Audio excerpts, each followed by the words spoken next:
sur les polémiques, sur l'arbitrage, déjà, c'est toujours dommage euh, d'aller on va dire, dans ce chemin-là.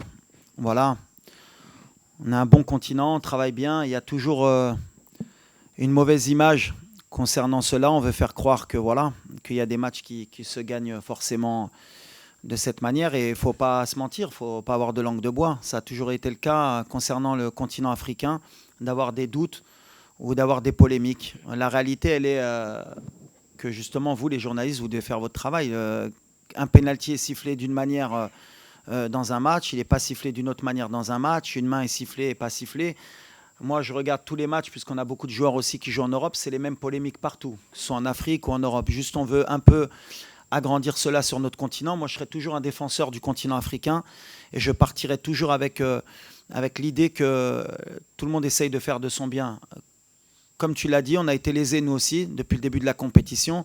C'est-à-dire, par exemple, le penalty contre la Tanzanie où tout le monde a essayé de faire croire qu'il y a un penalty parce qu'il y a un joueur qui fait 20 kilos, il y en a un autre qui fait 120 kilos en Angleterre, jamais ça siffle. Mais quand Bilal Akhanous il est poussé dans la surface contre le Mali, il n'y a personne qui dit qu'il y a penalty. Le penalty sur Abdé, le dernier match contre le Cameroun où un joueur dans la surface lui met le pied sur la cheville, si le VAR revient, il y a penalty. Le gardien qui sort sur Sebari, qui lui met les 2 points dans la tête, c'est penalty. Mais comme par hasard, comme le Maroc est pays organisateur, mais bon, après, j'ai l'habitude, hein, depuis la Coupe du Monde, on essaie de nous dévaloriser beaucoup de fois sur ce qu'on est en train de fournir. Et à chaque fois, il peut être témoin, je parle à mes joueurs à chaque fois du terrain. Nous, la seule manière dont on peut parler, c'est sur le terrain, c'est gagner nos matchs.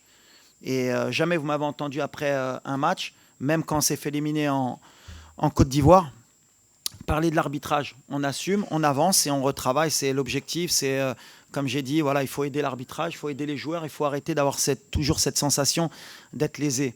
À un moment donné, comme j'ai dit, quand on bat le Cameroun, qu'il n'y a qu'un tir, il n'y a même pas un tir cadré dans le match, voilà, il faut à un moment donné revenir sur le principe que voilà, il y a une équipe qui a mérité de gagner, c'est tout. Et si c'était notre cas, je dirais à mes joueurs, on ne parlait pas, on se concentre sur le terrain et on espère que l'arbitrage sera à la hauteur demain pour les deux équipes comme elle a été depuis le début de la compétition. Mais ça, après, nous, on parle terrain, on parle football. Je ne sais pas trop des choses que j'aime dire, mais tu l'as dit qu'on est une des équipes qui a été le plus lésée sur notre propre compétition à domicile.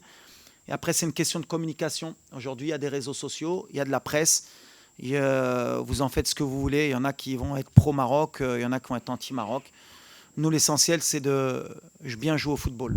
قبل المغادرة لا تنسوا الاشتراك في قناة العمق المغربي وتفعيل الجرس ليصلكم كل جديد، ولا تنسوا مشاركة الفيديو والضغط على زر الإعجاب.